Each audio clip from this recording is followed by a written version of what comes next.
इस वीडियो में हम ये डिस्कस करेंगे कि y is equal to f of x is equal to x square का ग्राफ कैसे स्केच होता है और इसकी डोमेन और रेंज क्या होती है। तो हमारे पास जो फंक्शन है वो है simply y is equal to x square. तो पहले हम कुछ वैल्यूज़ ले लेते हैं, जैसे x की वैल्यू -2 ले लिए। तो अगर मैं x की वैल्यू -2 यहाँ पे पुट करूँगा तो -2 का स्क्वायर क्या हो जाएगा, 4 हो जाएगा। फिर -1 अगर हम पुट करके देखें तो -1 का स्क्वायर क्या होगा, 1। इसी तरह 0 पुट करेंगे तो 0 का स्क्वायर 0 होगा। फिर 1 पुट करेंगे तो 1 का स्क्वायर 1 हो जाएगा, और 2 पुट करेंगे तो 2 का स्क्वायर जो है वो 4 हो जाएगा। तो अगर हम इसका एक रफ स्केच बनाएं तो वो स्केच इस तरीके से बनेगा।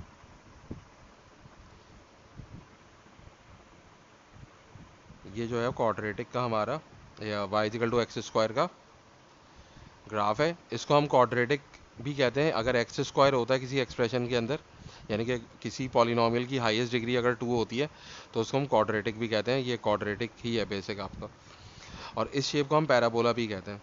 तो देखिए हमारा सिंपली जो है वो ग्राफ इस तरीके से बन रहा है। तो अब यहाँ पे गौर करने वाली बात यह है कि अगर हम एक्स की कोई भी वैल्यूज पुट करते हैं, पॉजिटिव वैल्यूज़ हो या नेगेटिव वैल्यूज़ हो, तो उसके ऊपर ग्राफ जो है वो बन रहा है, यानी कि एक्स की हर वैल्यू के ऊपर ग्राफ बन रहा है। जीरो के ऊपर भी ग्राफ बन रहा है। तो अब जो है वो इसकी डोमेन क्या होगी। डोमेन जो है पूरा का पूरा सेट ऑफ रियल नंबर होगा। तो हम लिख सकते हैं कि domain is equal to R. इस आर का मतलब है सेट ऑफ रियल नंबर्स। या बाद औक़ात हम इस तरह भी लिखते हैं कि डोमेन जो है वो क्या है, -इन्फिनिटी से इन्फिनिटी तक है। ये जो हम राउंड ब्रैकेट बनाते हैं इसका मतलब होता है ओपन इंटरवल। अब देखें उसके अलावा देखें हम यहाँ पे देख सकते हैं कि ग्राफ जो है उसकी कोई भी वैल्यू जो है वो y की वैल्यू जो है वो नेगेटिव नहीं आ रही, सारी की सारी वैल्यूज जो है वो पॉजिटिव आ रही। ग्राफ जो है वो ऊपर की तरफ बन रहा है। जीरो है या जीरो से बड़ी वैल्यूज़ हैं, अगर हम एक्स एक्सिस में पॉजिटिव साइड पे जाएं या एक्स एक्सिस में नेगेटिव साइड पे जाएं, y की सारी वैल्यूज़ जो है वो पॉजिटिव हैं।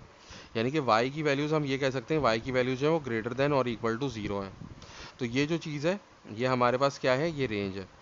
या इसको हम फॉर्मली लिखेंगे तो रेंज क्या है हमारे पास, इसको हम semi open semi close interval की फॉर्म में लिख सकते हैं कि जीरो से लेके इन्फिनिटी तक है। तो इसको जो है हम अगर और ज़्यादा फॉर्मल तरीके से लिखें तो ये क्या हो जाएगा कि x such that x is a real number, और सॉरी y सच, क्योंकि रेंज होती है वो y की वैल्यूज होती है, तो y such that y is a real number and y is greater than और इक्वल टू ज़ीरो। तो ये जो है हमारे पास रेंज है इस फंक्शन की। तो डोमेन जो है वो रियल नंबर है, यानी कि रियल नंबर का पूरा सेट है, जबकि रेंज जो है वो हमारे पास रियल नंबर्स हैं लेकिन रियल नंबर्स की सिर्फ पॉजिटिव वैल्यूज़ हैं और ज़ीरो उसके अंदर शामिल है। तो ये जो है डोमेन और रेंज है y is equal to x square की।